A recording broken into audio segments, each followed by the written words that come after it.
Hi viewers, welcome to our channel. ప్రస్తుతం మనతో పాటు దాము బాలాజీ గారు సీనియర్ జర్నలిస్ట్ ఉన్నారు. వారితో ఒకసారి మాట్లాడదాం.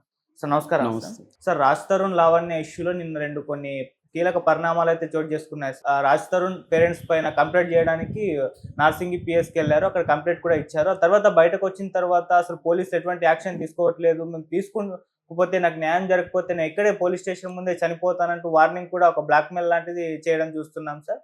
అండ్ ఇంకోటి ఏంటంటే సార్, ఈ విల్లా ఎవరైతే రాజ్ తరుణ్ లావణ్య వీళ్ళు ఉంటున్నారో అంతకుముందు ఉన్నది, ఆ విల్లాని ఒక మంత్రికి సంబంధించిన మనుషులు ఆక్యుపై చేసుకోబోతున్నారంటూ కూడా వార్తలు వినిపిస్తున్నాయి. అంటే దీన్ని కూడా రాజ్ తరుణ్ ప్లాన్ చేశారని కూడా అంటున్నారు. మరి ఏం జరిగే అవకాశం ఉంది సార్ ఇష్యూ? చాలా కాలం స్తబ్దతలో ఉన్నింది ఇష్యూ. ఎందుకంటే ఈ అమ్మాయి నేను తప్పు చేశాను, రాజ్ తరుణ్ కాళ్ళు పట్టుకుని క్షమాపణ అడుగుతున్నాను, నన్ను వదిలేసేయండి అది ఇది అని చెప్పింది. దీనికి కారణం ఏంటంటే ఆ అమ్మాయికి ఫేవర్గా ఉంటున్న detective SI Narsing police station నుంచి సస్పెండ్ కాదు కానీ ట్రాన్స్ఫర్ అయిపోయాడు. అతనికి బాగా మందలించారని కూడా అధికారులు చెప్తున్నారు. ఎందుకంటే అతను ఈ అమ్మాయి మాట్లాడుకున్న గోముగా చాలా ఇదిగా మాట్లాడుకుంటున్న ఇంటిమేటివ్ మాట్లాడుతున్న వీడియో వైరల్ అయిపోయింది. దాంతో అతన్ని చేసేసారు. దాని తర్వాత ఆ స్టేషన్లో ఈ అమ్మాయి అంటేనే భయపడే పరిస్థితి వచ్చేసింది. దాంతో ఈ అమ్మాయి ఇంకా మన బండారాలంతా బయటకు వచ్చేసాయి, ఇంకా మనం సైలెంట్గా ఉంటే బెటర్ అని సైలెంట్ అయిపోయిందని చెప్తున్నారు. దాని తర్వాత మొన్న మళ్ళీ ఇల్లు అక్కడ విల్లా ఖాళీ చేయడం కోసం ఈ అమ్మాయి అక్కడ అదేంటి కోకాపేటలో ఒక విల్లా ఉంది. ఆ విల్లాలో ఈ అమ్మాయి ఉంటుంది. సో అక్కడ కోకాపేట ఆ విల్లాకు సంబంధించిన అడ్మినిస్ట్రేషన్ వాళ్ళు రాజ్ తరుణ్ కంప్లైంట్ ఇచ్చారని చెప్తున్నారు. ఎందుకంటే ఆ విల్లాలో ఈ అమ్మాయి మెయింటెనెన్స్ కట్టట్లేదు, అట్లాగే ఎవరోనో తీసుకొని వచ్చి డ్రగ్స్ కావచ్చు, అమ్మాయిల వ్యవహారాలు కావచ్చు ఇలాగ చేస్తుంది, స్విమ్మింగ్ పూల్లో గోల్ చేస్తుంది. ఇవన్నీ డిస్టర్బింగ్గా ఉంది కమ్యూనిటీకి. అక్కడ మీరు ఇంట్లో నుంచి అమ్మాయిని బయటికి పంపించేయండి అని రాజ్ తరుణ్ని అడిగినట్టు తెలుస్తుంది. దాంతో రాజ్ తరుణ్ తన అమ్మా నాన్నని, కొంతమందిని సామాజిక కార్యకర్తలని వీళ్ళందరినీ పిలిచి, ముఖ్యంగా మహిళా కార్యకర్తల్ని, కొంతమంది బౌన్సర్ లాంటి వాళ్ళని పిలిచి తీసుకెళ్లారు.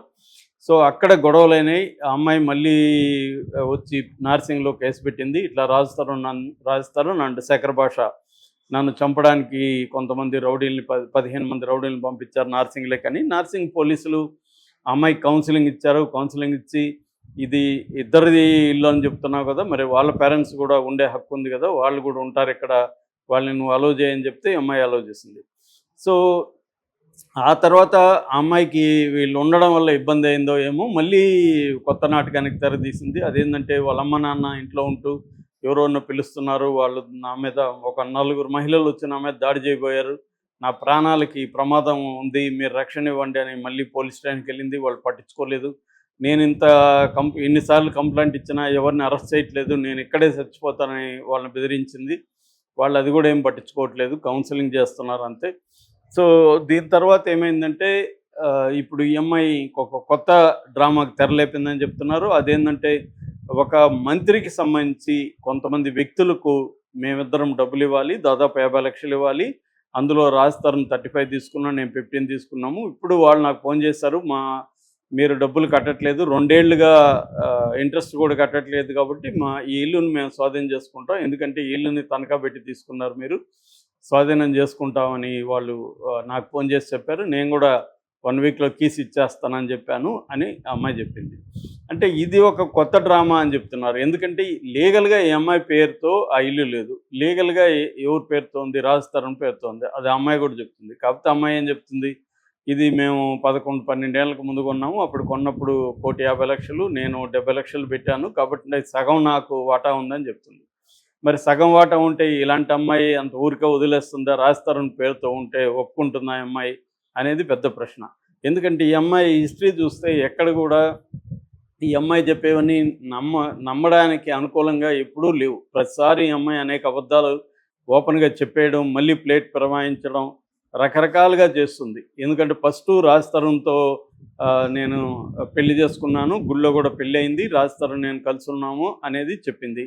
రాజ్ తరుణ్ కూడా దాన్ని డినై చేయలేదు, పెళ్లి చేసుకోలేదని చెప్పాడు. కానీ 11 ఏళ్ళ పాటు మేము కలిసి ఉన్నమాట నిజమే. ఆ తర్వాత ఈ అమ్మాయి మా అమ్మ నాన్నని నిత్యంగా మాట్లాడడం, డ్రగ్స్కి అలవాటు పడడం, ఇవన్నీ దీంతో నేను వదిలేస్తానని చెప్పాడు. సో ఈ అమ్మాయి పెళ్లి కాలేదు కాబట్టి లీగల్గా విడాకులు తీసుకోలేదు, బ్రేకప్ అయితే అయిపోయింది. బ్రేకప్ అయిపోయినప్పుడు ఈ అమ్మాయి వెళ్ళిపోవాలి, కానీ ఈ అమ్మాయి అదే ఇంట్లో ఉంటూ రాజ్ తరుణ్ని ఇబ్బంది పెట్టడానికి ట్రై చేస్తూ ఈ అమ్మాయి ఒకసారిగా బ్రేకప్ అయిపోయినాక రాజ్ తరుణ్ ఎవరితో ఉంటే ఈ అమ్మాయికి ప్రాబ్లం ఏంది? That is number 1. నెంబర్ 2 ఏంటి, ఈ అమ్మాయి మస్తాన్ సాయి అనే వ్యక్తి కూడా నన్ను పెళ్లి చేసుకోవడానికి ట్రై చేశాడు, నాతో 10 రోజులు గడిపాడు, ఫిజికల్గా కూడా మేము ఇద్దరం కలిసాము అని గుంటూరులో కేసు పెట్టింది. మస్తాన్ సాయి మీదనే మొత్తం 3 కేసులు పెట్టింది. ఆ తర్వాత సిఆర్పిసి 164 ప్రకారం స్టేట్మెంట్ కూడా ఇచ్చింది కోర్టులో. ఆ స్టేట్మెంట్ను కూడా శేఖర్ భాష బయట పెట్టాడు. అందులో కూడా క్లియర్గా ఏముంది, నాకు పెళ్లి కాలేదు, ఇప్పటివరకు నాకు పెళ్లి కాలేదు, నేను మస్తాన్ సాయి మోసం చేశాడు కాబట్టి మస్తాన్ సాయితో నాకు పెళ్లి చేస్తున్నా అని చెప్పి ఆమె ఇచ్చి మోసం చేశాడు అన్నాడు. అంటే ఈ అమ్మాయి మరి ఒక పక్క రాజ్ తరుణ్ పెళ్లి చేసుకున్నాడు మోసం చేశాడు అంటుంది, మళ్ళీ మస్తాన్ సాయి పెళ్లి చేసుకున్నాడు మోసం చేశాడు అంటుంది, ఇంకో పక్క డ్రగ్ కేసులో 45 రోజులు జైలు కేసులు వచ్చిందని చెప్తున్నారు. సో ఇలాగా ఈ అమ్మాయి ఏంటంటే రోజుకొక ప్లేట్ ఫిరాయించడం, రోజుకొక మాట మాట్లాడడం అనేది క్లియర్గా కనిపిస్తుంది. ఇప్పుడేముంటుంది, ఆ 164 స్టేట్మెంట్ బయటకు ఎలా వచ్చింది, నేను నీ మీద కేసు పెడతాను, బయటకు వచ్చిందా లేదనేది పక్కన పెడితే అందులో వాస్తవమా ఇదనేది. ఇంకోటి ఏంటంటే మొన్ననే మస్తాన్ సాయి దగ్గరికి జైలుకి వెళ్ళి బ్లాక్మెయిల్ చేసి జైల్లో ఒక ఒప్పందం చేసుకున్నారు, ఏమికి 3 కోట్లు ఇచ్చేట్టుగా, కేసు విత్డ్రా చేసుకునేట్టుగా అని ఒక వార్త వస్తుంది. అంటే అమ్మాయికి బేసిక్గా డ్రగ్స్ అలవాటు ఉన్నాయనేది బయటకు వచ్చింది. రెండోది మల్టిపుల్ అఫైర్స్ ఉన్నాయి. మూడవది ఆస్తుల కోసమే, ఇంటి కోసమే రాజ్ తరుణ్ని బ్లాక్మెయిల్ చేసి బెదిరించి ఇల్లుని తన పేరుతో రాయించుకొని ఒప్పందం చేసుకొని ఇది. అంటే ఈ మధ్య కొంతమంది ఏం చేస్తున్నారు, బ్లాక్మెయిల్ అబ్బాయిల్ని, కొంత డబ్బులున్న అబ్బాయిల్ని ట్రాప్ చేయడం, ఆ తర్వాత వీళ్ళ బయటకు వచ్చినాక వాళ్ళు వీళ్ళతో ఉండలేకపోవడం, దాంతో వీళ్ళు బ్లాక్మెయిల్ చేయడం, నీ మీద కేసులు పెడతాను, డొమెస్టిక్ వైలెన్స్, ఇవన్నీ బాగా దేశంలో పెరిగినాయి. 498 ఇవన్నీ కూడా ఫాల్స్ కేసులు అనేవి బాగా పెరిగాయి. అమ్మాయిలు ఒక ప్లాన్డ్గా దీన్ని ఒక పథకం ప్రకారం రిచ్ అబ్బాయిల్ని ముందు ట్రాప్ చేయడం, వాళ్ళని పెళ్ళిళ్ళు చేసుకోవడం, దాని తర్వాత వీళ్ళ విచ్చడి జీవితాన్ని చూసి వాళ్ళు భయపడడం, దాంతో వాళ్ళని బ్లాక్మెయిల్ చేసి డబ్బులు లాగడం, ఈ క్రమం మనకు కనబడుతుంది. ఇటీవల కోర్టులో అనేక కేసులు ఉన్నాయి, ఆత్మహత్యలు విపరీతంగా అబ్బాయిలు చేసుకుంటున్నారు. సో ఈ అమ్మాయి కూడా ఆ కేటగిరీ కిందకి వస్తున్నట్టుగా కనబడుతుంది. అందుకని ఈ అమ్మాయికి లీగల్గా ఏం జరగట్లేదు కాబట్టి ఇప్పుడు బ్లాక్మెయిల్కి మళ్ళీ ఒకసారి దిగింది. పోలీసులను కూడా బ్లాక్మెయిల్ చేసే పరిస్థితి ఏర్పడుతుంది. అంటే ఈ అమ్మాయి పోలీసులన్నా బ్లాక్మెయిల్ చేస్తుంది, లేదా పోలీసులను వల్ల వేసుకోవడానికి కూడా అమ్మాయి ఓపెన్గానే చెప్తుంది. అమ్మాయి ఆడియోలో అవన్నీ శేఖర్ భాష అనేకం బయట పెట్టడం, అందులో నేను సీఎంఓ వాళ్ళతో పడుకొనైనా నిన్ను అరెస్ట్ చేయిస్తాను, ఇలాంటి లాంగ్వేజ్ మాట్లాడుతుంది అమ్మాయి. అంటే అమ్మాయికి ఏంటంటే, అమ్మాయికి ఏ రకమైన మోరల్స్ లేవు, మోరల్స్ ఉండాలని నేను అనట్లేదు, ఉండాల్సిన అవసరం లేదు, కానీ లీగల్గా ఆ అమ్మాయి ఖచ్చితంగా లీగల్గా బయట అయితే ఉండాలి. మోరల్స్ ఉన్నాయా లేదా అనేది డిసైడ్ చేయడానికి మనం ఎవరు కాదు. కానీ ఈ ఓవరాల్ ఇష్యూలు అయితే ఆ అమ్మాయి క్లియర్గా డబ్బుల కోసం రకరకాల అబ్బాయిల్ని బ్లాక్మెయిల్ చేయడం అనేది యాంగిల్ అయితే కనిపిస్తుంది. సో ఒక పక్క రాజ్ తరుణ్ సైలెంట్గా ఉంటూ వెనక నుంచి రాజ్ తరుణ్ కూడా ట్రై చేస్తున్నట్టు కనబడుతుంది. ఇప్పుడు ఈ మంత్రి ఎవరు, మంత్రికి ఏం హక్కు ఉంది, ఇప్పుడు మంత్రి బంధువులో లేకపోతే ఫ్రెండ్స్ అప్పించి ఉండొచ్చు, అప్పించినంత మాత్రం ఈఎంఐ కీస్ వాళ్ళకి ఇవ్వడానికి ఈఎంఐకి ఏం హక్కు ఉంది, నెంబర్ 1.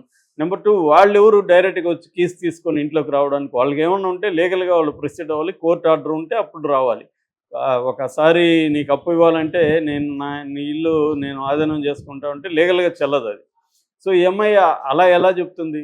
సో ఇవన్నీ చూస్తూ ఉంటే ఈ అమ్మాయి విల్లాని తన నుంచి జారిపోకుండా చూసుకోవడానికి ఫైట్ చేస్తున్నట్టే కనబడుతుంది. వేరే ఇష్యూలు ఏమి లేవు. ఈ అమ్మాయి డిమాండ్స్ ఏంటి, ఒకటేమన్నా రాజ్ తరుణ్తో కలిసి ఉండాలని డిమాండ్ ఏమన్నా ఉందా? అది పోయింది already.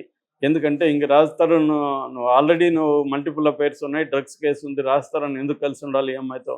So that is number 1. Number 2 ఏంటి, సెటిల్మెంట్ చేసుకోవడం. అంటే ఈ ఆస్తి అమ్మాయి వదలట్లేదు కాబట్టి ఏదో ఒక సెటిల్ చేసుకుంటాడులే, కనీసం సగం ఇవ్వడం, లేకపోతే ఒక 2 కోట్లు 3 కోట్లు ఇవ్వడం. ఎందుకంటే ఇప్పుడు మస్తాన్ సాయితో 3 కోట్లు అయిందని చెప్తున్నారు, ఇతని దగ్గర ఒక 3-4 కోట్లు అయితే లైఫ్ సెటిల్ అవుతుంది. ఈ యాంగిల్లో వెళ్తున్నట్టుగా ఇది కనపడుతుంది. అందుకనే మనం కామెంట్లు చూస్తుంటే ఈ అమ్మాయికి సింపతి అనేది ఆల్మోస్ట్ 1-2% కూడా లేదు. 95 నుంచి 97% ఈ అమ్మాయికి యాంటీగానే మహిళలైనా, మగవాళ్ళైనా, ఆడవాళ్ళైనా అలాంటి కామెంట్లు పెడుతున్నారు. దగ్గరగా అబ్జర్వ్ చేస్తున్న వాళ్ళకి అందరికీ ఈ అమ్మాయి మీద సింపతి అనేది పోయింది. Okay sir, thank you so much sir.